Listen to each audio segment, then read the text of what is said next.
one-on-one with you, Pradeep, and I want you to put in perspective a graphic that you shared with me earlier in the day. Unfortunately, we couldn't process it in time, but you talked about possibilities. Break it down for us. Thank you so much, Rahul, for having me on your show.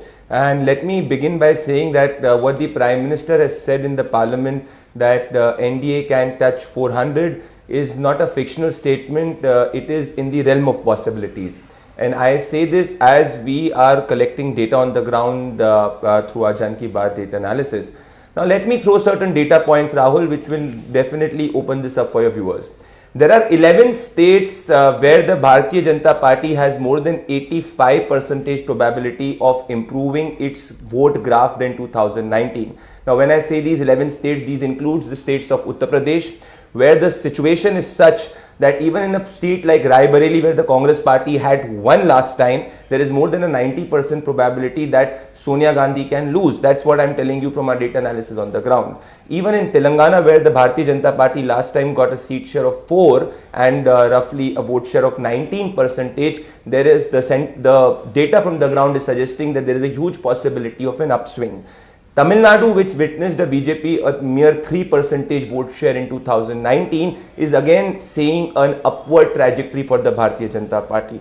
So if I look at the entire map of India, Rahul, there are 11 states where the BJP has a more than 85% probability of improving its graph. There are 19 states where the BJP can hold on to its tally like in 2019. For example, the state of Bihar, where it got 39 seats, there is a huge possibility that the BJP can repeat 39 or be somewhere around 38, particularly after Nitish Kumar coming in. So if I look at the entire map of India, Rahul, bearing apart Kerala, bearing apart Andhra Pradesh, and to an extent Punjab, where the BJP is not the dominant player, there is not a single geography where the BJP is not doing well. And let me throw you a very interesting data point, Rahul. In 2014, the BJP got 90% of its seats from 60% of the geography, which is the larger Hindi heartland. In 2019, this geographical base increased. It improved its tally in Bengal, it improved its tally in Telangana, and now in run-up to 2024, it is stronger in Telangana than 2019, it is stronger in Odisha than 2019, it is definitely stronger in Uttar Pradesh than 2019, and it continues to hold its trajectory. And another very important point, Rahul, in terms of the quantity of votes. In 2009, 2014 and 2019, all the three elections, the Congress party has been getting an average votes of around 10 to 11 crore in the country. Whereas the BJP's vote has increased from 7 crore 80 lakh in 2009 to in 2014 it has increased to roughly 15 crore, and in 2019 it has increased to 22 crore. So an additional 15 crore vote has been added to the base vote of the BJP because of Prime Minister Narendra Modi's impact. And why this is important is because in 2024 there is an additional voter which is coming in, where there is a huge possibility of this voter swinging towards the Bharatiya Janata Party. And with the BJP having more than 50% vote share, Rahul, in more than 50% of the states as per 2019 tally, and this is not depleting. The entire analysis tells me that the BJP, if I apply the strength and weakness test, the BJP is stronger in its strength areas, and it is even getting stronger in its comparatively weaker bastions. Whereas for the Congress party, it is continuing to be weak in its weak areas and it is getting weaker in its strong areas. And the BJP strike rate vis-a-vis the non-Congress parties in the opposition, that is, say for example the TMC, say for example the BRS, or even in Tamil Nadu, for example the DMK, is much better than what it was in run-up to 2019. So I see a stronger BJP in 2020 in run-up to 2024, a stronger NDA in run-up to 2024 if the present sentiment on the ground continues. This is where I will not be surprised, Rahul, which I wrote for Network 18 in the editorial, that Narendra Modi gets significantly higher votes into 2024 vis-a-vis 2019. Seats is something which we have to see with time, but yes, 400 is not a fictional target for sure. So Pradeep, you sent me a bunch of statistics, and let me just very quickly sum those up for our viewers. States where positive swing of votes are possible versus 2019 for the Bharatiya Janata Party. Assam, 72% probability of that positive swing. Goa 70%, Jammu and Kashmir 55%. Remember, I told you viewers, the limitation for the BJP there is of course the valley. Maharashtra 92%. That's a very interesting number because Maharashtra is now suddenly opened up as a swing state. So it's very interesting that you claim through your study that the probability of a positive swing of votes as 92%. Okay, Odisha 85%. So the number in Odisha, I think it was 8. Dr. Chaudhary, you had mentioned 8. So that number could actually go up.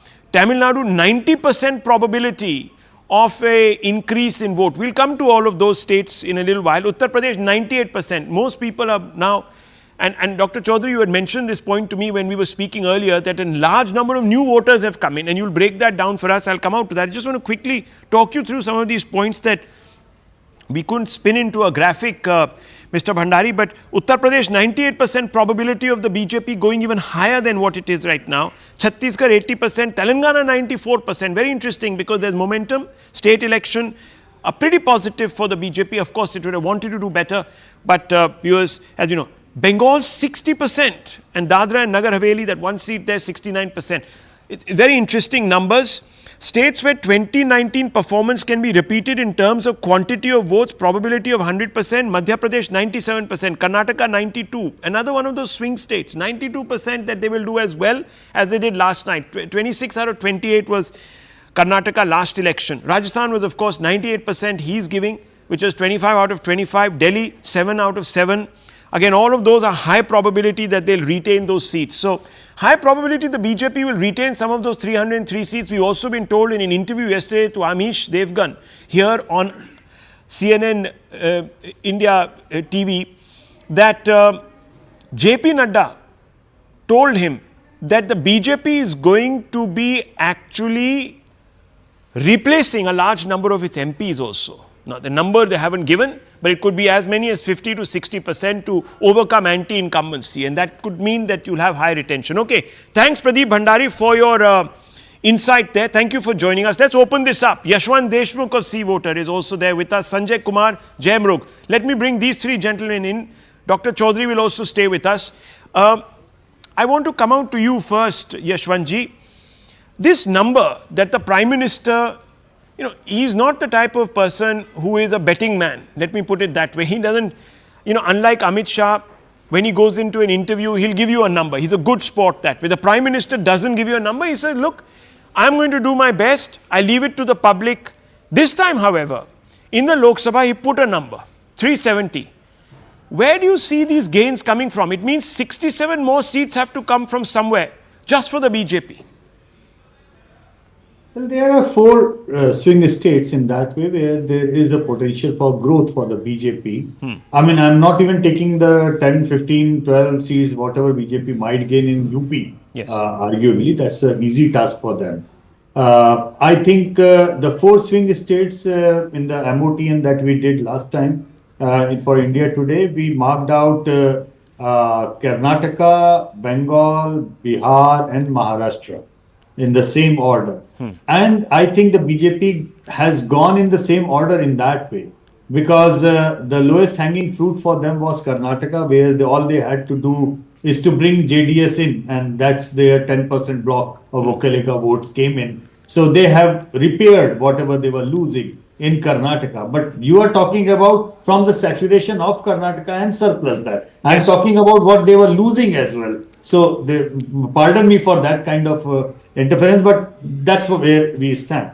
The numbers, the saturation in Bihar for the BJP itself might go up because they said that JDU might not be contesting 17 seats again. They might not be leaving those many seats. The Bihar BJP is likely to win, likely to contest and win biggest number of seats. Yeah, I think it was 16 last time, if I'm not mistaken. Okay, 16 is what JDU won. 17 is what BJP had a 100% strike rate in Bihar. Yeah. JDU lost 1 seat. So that's where they So you're saying that the BJP will contest more seats from Bihar, the JDU will contest less, and they'll maintain their strike rate and add to their own kitty. Add more seats, yeah.